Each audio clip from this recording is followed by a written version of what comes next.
안녕하십니까. 이번 시간에는 기체 물질이 진화해 나가는 과정, 그리고 시작, 물질의 시작점. 그래서 이제 기체 물질 진화 가궤도라는 제목으로 물질에 대한 설명을 하는 시간을 갖도록 하겠습니다. 이거는 제가 2013년도에 출판한 책입니다.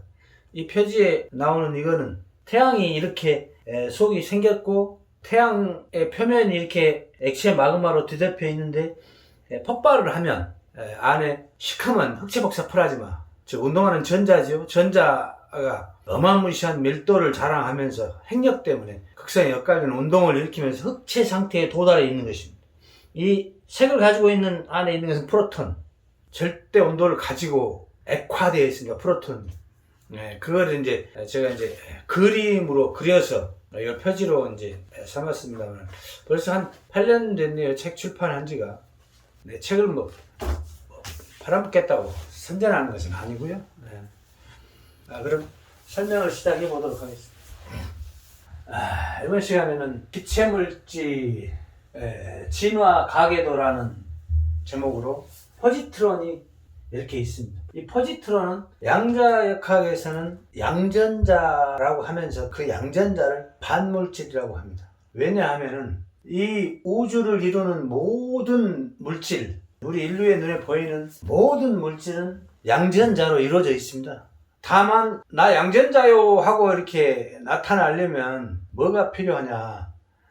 음전자가 필요합니다. 음전자가 양전자를 변신을 도와주는 역할을 하고요. 그 다음에 음전자는 양전자를 타고 움직입니다.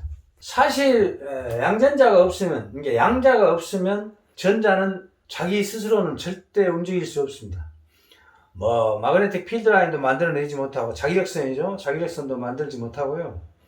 그냥 공중에 두둥실 떠다니겠죠. 공간에. 양자가 없으면 번개도 만들어지지 않고요. 필라멘트로 일렉트론을 흘려보내서 양자로 하여금 불을 켜게 할 수도 없습니다. 서로 불가분의 관계에 있다. 그러므로 양자역학에서 주장하는 이것은 뭐냐? 반물질이라고 주장을 하고 있는 것이죠. 전자에 반하는 물질이다. 그래서 반물질이다. 이렇게 이제 하는데요. 이건 반물질이 아닙니다. 그냥 양자입니다. 양자는 양전자로 시작해서 이 온도를 가지고 프로톤으로 만들어졌습니다. 어떻게 만들어졌을까요? 빅뱅의 압력으로 만들어진 겁니다. 그것도 이 온도의 공간에서, 절대 온도의 공간에서, 절대 온도 상태에 있는 공간에서 빅뱅이 일어난 겁니다. 절대 온도 상태의 공간에서는 어떤 일이 일어나느냐? 쌍소멸된 전자쌍이 초전도를 일으킨다. 그래서 서로 떨어진다. 그러니까 포지트론은 포지트론대로, 일렉트론은 일렉트론대로 따로 떨어져서 거대하게, 우리 우주가 생성될 만큼 거대하게 초전도가 된다. 그 두 덩어리가 가서 부닥뜨려 버린 겁니다. 그게 빅뱅인 것이죠. 근데 그 빅뱅이 일어나는 순간이 이 온도 속의 공간에서 일어났다. 그래서 빅뱅이 일어나 포지트론과 일렉트론이 부닥뜨리면 어떤 일이 벌어지겠어요? 어마어마한 압력이 발생하면서 상상조차 할 수 없는 온도에 직면하게 될 것입니다. 뜨거운 온도에. 그로 인해서 이 온도가 273.16도라고 하는 절대 온도, 그죠? 켈빈 온도가 어디로 갈 곳을 잃어버렸는데 양자의 품을 파고든 겁니다. 양자의 품을. 이게 이제 이렇게 만들어져 버리니까 프로톤이 돼버린 거죠. 우리가 이제 프로톤이라고 명명을 해놓으니까 이제 이게 프로톤이 돼버린 겁니다. 자, 그러면은 어떤 것이냐? 이 양전자가 포지트론이죠. 포지트론이 1836 개체가 하나의 프로톤으로 만들어지면서 273.16도라는 온도를 가지고 만들어졌다. 그로 인해서 이게 뭘 갖게 되냐? 핵력을 갖게 됩니다. 핵력. 이 핵력을 가지면 어떤 일이 벌어지느냐? 프로톤도 잡아당기지만 전자도 잡아당깁니다. 그래서 전자를 하나를 포획을 하게 되면 하이드로겐이라는 수소로 만들어집니다. 수소로. 그래서 프로톤이 없으면 수소도 만들어질 수 없습니다. 전자를 포획할 수 없다니, 프로톤이 없다면. 그냥 하이드로겐이어서 그냥 생겨납니까? 아니죠. 프로톤이 전자를 포획하면 하이드로겐이 되는 것입니다. 이 하이드로겐. 전자를 하나 포획을 하면은 이렇게 하이드로겐이 극성이 있습니다. 이렇게 전자도 극성이 있고 양자도 극성이 있습니다. 이렇게 N극과 S극이 있다. 양자도. 경수소의 원자인 이 프로톤도 다 극성을 가지고 있습니다. 그래서 극성에 의해서 딱 포획을 한다. 전자를. 그러면 일렉트론을 포획을 하게 되면 하이드로겐이라는 수소로 우리 눈에 보이죠? 액화를 시켜놓으면 뭐 그냥 전자 하나만 딱 취해가지고 있는 하이드로겐 하나를 육안으로 보려고 하면 잘 안 보입니다. 작아서. 정말 작습니다. 눈에 보이지도 않아요. 잘. 뭐 이런 거 옥시겐이나 니트로겐이나 하는 것은 크니까 엄청 큰 거예요. 이거는. 이거보다 몇 배가 크냐면요. 이거 엄청나게 큰 거 8배 큰 거야 이게. 옥시겐. 그 다음에 니트로겐 같은 경우는 7배가 큰 거죠. 그러니 이것은 보입니다. 산소도 보이고 질소도 보여요. 헬리움도 잘 안 보입니다. 작아서. 근데 이제 하이드로겐으로 전자를 하나 포획을 하면은 사실은 하이드로겐이 이렇게 이제 헤비 하이드로겐, 즉 중수소로 이렇게 분열을 하게 되는데 이걸 떼내야 분열을 하게 됩니다. 이 전자를 포획했던 전자를 떼어내야만이 절반으로 쪼개져서 분열을 하게 되고, 그래서 헤비 하이드로겐 중수소가 만들어지는데요. 중수소가 만들어지려면은 전자를 떼어낼 수 있는 공간에서만 이게 되고요. 이거는 그냥 온도를 가지고 있는 것이고, 이거는 프로톤이죠. 절반으로 논아졌어도. 그 다음에 이제 요거는 중성자입니다. 중성자는 뭐냐면 양전자 배열이 흩어져 버린 거예요. 쉽게 얘기하면 이제 이거는 포지트론이 이렇게 배열이 이렇게 있지만 똑바로 이렇게 탁 있어. 왜냐하면 온도를 가둬야 되니까. 이건 온도를 잃어버린 거기 때문에 이 배열이 뒤죽박죽 돼버려서 온도가 다 나가버린 거예요. 그로 인해서 이 중성자는 탄소화가 진행이 되고 있다. 탄소화가 진행이 되고 있다. 그래서 이게 포지트론 배열이 뒤죽박죽이 돼버렸다. 그게 이제 전자를 하나 포획을 하면 이게 바로 이제 헤비 하이드로겐, 즉 중수소가 되는 것입니다. 이 중수소는 포획했던 전자를 떼어낸 뒤에 두 개가 결합을 하게 되면 이제 헬륨4로 헬륨4가 되는 것입니다. 그 다음에 중수소가 이게 중수소가 하나가 이렇게 오고요. 그 다음에 이 하이드로겐이 하나가 그냥 분열하지 않은 놈이 전자 떼어내고 와서 결합을 해버리면 헬륨3이 되는 것입니다. 헬륨3이.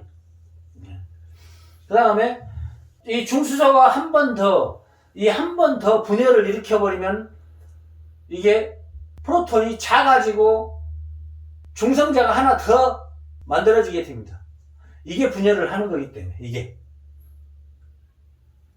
그래서 뭐 그냥 만들어지고서 어디서 없는 게 생기고 그런 것이 아니고, 없는 것 또한 있는 것으로 되지 않고 있는 것 또한 없는 것으로 되지 않는 것이 우주의 섭니다. 물질의 세계다.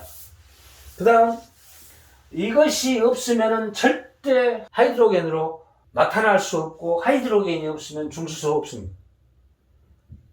하이드로겐이 분열을 해야만 중수소가 만들어지고, 중수소가 분열을 해야만 삼중수소가 만들어진다. 그로 인해서 분열된 중수소가 헬륨4로 결합을 하고 다시 한 번 더 분열을 일으키면 트리티움으로 다시 양자 결합을 합니다. 분열을 해서. 그래서 전자를 하나 또 포획을 하게 되면은 트리티움이 되고, 이 트리티움이 전자를 떼어내고 다시 결합을 하는데 7개가 양자 결합을 하면 니트로겐으로 결합을 하게 되는 것입니다. 이 중수소는 8개가 모이면 이 전자를 전부 다 떼어낸 뒤에 8개가 양자 결합을 하면 옥시겐, 산소로 결합을 하게 되고요. 그래서 시작이 포지트론이 1836 개체가 하나의 공으로 절대 온도를 품고 만들어진 것입니다. 그런 다음 이게 핵력을 갖게 되는 것입니다. 핵력은 극저온인 마이너스 273.16도가 있어야 핵력을 바로 합니다. 물론 고체인 경우 토체, 즉 금운동, 철, 금속이죠. 그런 것들이 전부 다 뭐가 있느냐. 이 고체 물질들도 핵력을 갖게 된다. 핵력을 갖게 되는데 온도가 완벽하게 잃어버리지 않았다. 그래서 어느 순간에 딱 멈춘 것이다. 거기서 멈춰서 그만큼의 핵력을 갖고 있는 것이다. 조금 더 진행되면 예를 들어서 더 고온이든 고압이든 압력에 걸린다든지 온도에 걸린다든지 해서 더 진행이 되면 다른 물질로 변해간다. 그것은 우리가 상상할 수도 없는 압력 속에서만 가능하다. 그래서 우리 우주의 천체들은 모두 중심에 프로톤이 뭉쳐져 있다. 빅뱅이 일어나고 나서 이 프로톤이 만들어지고 나서 제일 먼저 공간이 뜨거운 공간에서도 프로톤은 프로톤끼리 연결을 했습니다. 프로톤은 프로톤을 끌어당겨서 이렇게 뭉쳐졌다. 그래서 이제 뭉쳐지고 난 뒤에 핵력이 만들어지니까 빅뱅의 공간에 전자가 운동을 일으키고 있는 놈이 천천히 식어가니까 자꾸 끌어당겨서 가두게 됩니다. 아까 책 표지에서 보여드렸듯이 전자를 그런 식으로 가두게 되니까 이 시커먼 흑체 복사 플라즈마인 전자가 이 핵력에 의해서 가두어져 있는 것입니다. 그래서 폭발이 일어나고 하면 이렇게 까맣게 흑점처럼, 흑점이다. 뭐 온도가 낮아서 어둡게 보이는 것이 아니고 이거는 구멍이 뚫어진 것입니다. 이 액체 탄소, 즉 마그마죠. 이게 수천만 도의 온도를 가지고 있습니다. 사실은 이 두께가 우리 지구의 직경보다 더 두껍다. 그렇게 보여집니다. 사실은. 그런데도 이글이글 거립니다. 골고루 그냥 태양 전체가 이글이글 거린다. 이건 뭘 의미하느냐. 어마어마한 흑체복사 플라즈마 전자가 극성에 엇갈리는 운동으로 뜨거운 온도에 도달해 있다. 그래서 흑체 상태에 도달해 있다. 이것이 아마 수천만 도의 온도를 내뿜고 엄청난 밀도로, 사실은 핵력으로 이 프로톤이 이 마그마를 잡아당기지만 안쪽으로 끌어당기려고 하지만 전자 밀도에 막혀서 한 톨도 들어갈 수 없다. 그것을 우리는 어둡게 보이는 것은 흑점이다. 플레어가 어떻고 홍염이 어떻고 하는데요. 그것은 안에서 프로톤이 전자를 포획을 해서 결합을 시키면 청력으로 밀어냅니다. 예전에는 더 컸을 때는, 태양이 컸을 때는 상위 물질을 결합시켜서 밀어냈는데 지금은 이 정도를, 헬륨 정도를 결합시키면 표면 밖으로 밀어내지 못하고 그 안에 쌓이게 되면서 거기서 폭발을 일으키게 된다. 전자를 놔버리면서 분열을 일으키면서 그냥 붕괴를 일으키는 거예요. 붕괴. 핵 붕괴. 이 핵이 붕괴를 하는 것입니다. 그러면서 이제 붕괴 압력이 발생하게 되는데 그때 이제 포획되어 있던 이 전자와 이 양자가 깨지면서 거대한 홍염을 내뿜죠. 뿜으면서 이제 전자와 같이 섞여가지고 홍염으로 그냥 초세가 그냥 거의 막 100만 킬로 또 더 되게 뻗어나가는 것을 초세 끝에서부터 이렇게 끌고 들어옵니다. 태양 안쪽으로 끌고 들어와서 다시 가둡니다. 전자를. 그 다음에 양자 입자 알갱이는 마그마로 이제 탄소화 시켜가지고 그냥 흐물흐물 물처럼 녹여서 표면에 안착을 시키게 되겠죠. 그 다음에 더 굵은 것, 못 끌어당겨진 것도 있겠죠. 그것이 이제 태양풍에 실려서 우리 지구로 이제 날라옵니다. 날라오면은, 지구의 남극점과 북극점에 남극에서 솟아오른 자기장이 적도 600km 상공을 지나서 북극점으로 이렇게 빨려 들어가는 순환 운동을 하고 있습니다. 자기력선이. 우리 지구는. 근데 남극점과 북극점은 이 자기장선, 전자선이 촘촘합니다. 왜냐하면 좁은 공간으로 이렇게 몰려드니까. 그때 이제 태양풍에 실려온 여러 가지 하얀 입자, 굵은 것도 있고, 가는 것도 있고, 작은 것도 있고, 수십 종의 입자들이 있겠죠. 근데 이제, 색이 제각각으로 나타나는 것은 어떤 현상이냐면요. 예를 들면, 헬륨 3이 붕괴되면은 더 보라색 쪽으로 치우치는 하얀 입자가 만들어져서 태양풍에 실려오고, 헬륨 4가 이렇게 태양풍에 실려오면은 이제 좀 더 밝은 쪽으로 뭐 남색 쪽이나 아니면 뭐 초록색 쪽이나 노란색 쪽이나 이런 식으로 이제 더 많이 밝은 입자 색을 갖습니다. 그러다 보니까 이 촘촘한 자기력선에 이렇게 부딪히면서 그 입자가 가진 색을 나타내게 되는 것입니다. 그것이 바로 오로라입니다. 그래서 한 번 더 정리를 하자면은 포지트론 1836 개체가 하나의 프로톤으로 만들어지면서 이 온도를, 켈빈 온도를 가두었다. 그래서 프로톤이라는 공이 만들어졌다. 그러면서 핵력을 갖게 된다. 핵력을 가져서 전자를 하나 포획을 하게 되면 그것이 하이드로겐 경수소다. 그 다음에 이 경수소가 어떤 압력이나 안에서 갇혀서 있다가 이게 분열을 하면서 양자결합을 하게 되는데, 황으로 변화가 일어났을 때 결합을 해버리면 황화수소가 되는 것이고, 불산으로 변화가 일어났을 때 양자결합을 하게 되면 불화수소가 되는 것이고, 그 다음에 염화칼리 쪽이나 염화나트륨이나 이런 걸로 진행이 됐을 때 양자결합을 하게 되면 이제 염화수소. 근데 이제 그렇게 명명을 해두고 있습니다. 경수소가 중수소로 진화를 하지 않으면은 삼중수소고 헬륨이고 헬륨4고 옥시겐이고 니트로겐이고 다 없다. 만들어질 수가 없다. 일단 프로톤이 있어야 하이드로겐도 만들어지고, 하이드로겐이 분열을 해야 중수소로 만들어지고, 중수소가 분열해야 삼중수소 트리튬으로 만들어지고, 다음에 니트로겐 질소로도 만들어진다. 그러고 나서 일렉트론과 포지트론이 둘이 만나면 쌍소멸이라는 것을 한다. 이 쌍소멸은 없어져 버리는 게 아니고 공간에 그대로 남는다.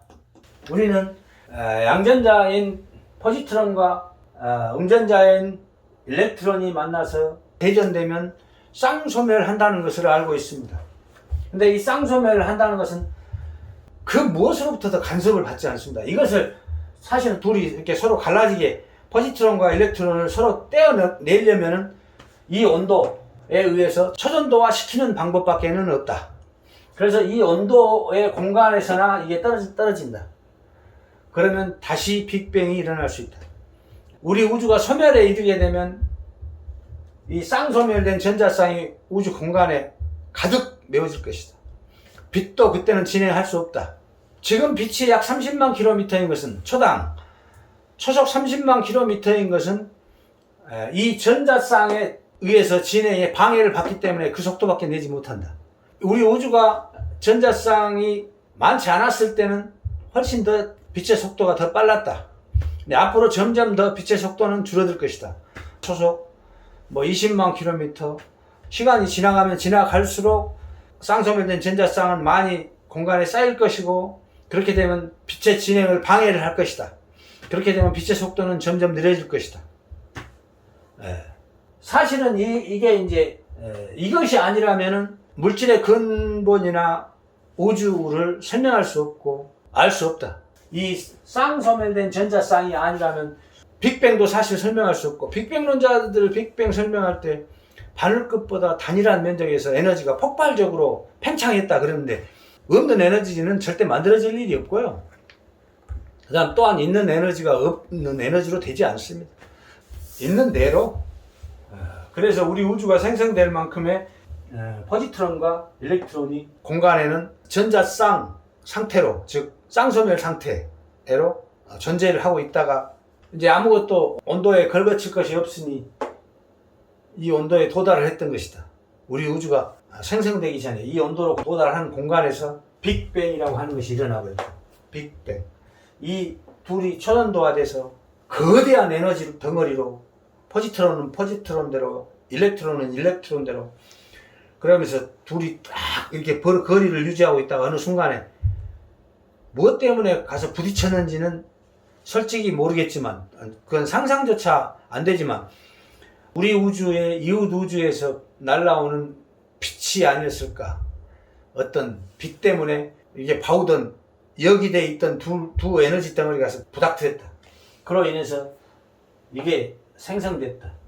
그리고 전자는, 일렉트론은 엄청난 운동을 일으키면서 공간이 순식간에 수십억, 수백억, 수천억, 수조도로 올라갔다. 이때 그 온도를 견디지 못하고 이게 빅뱅의 압력으로 만두피처럼 이렇게 1836개체가 촥 펴졌다가 뜨거워지니까 차가운 온도가 갈 곳이 없어서 이게 오글려 버렸다. 이렇게. 그래서 갇혀버린 것이다. 이것이 아니라면 설명할 길이 없다. 마치겠습니다.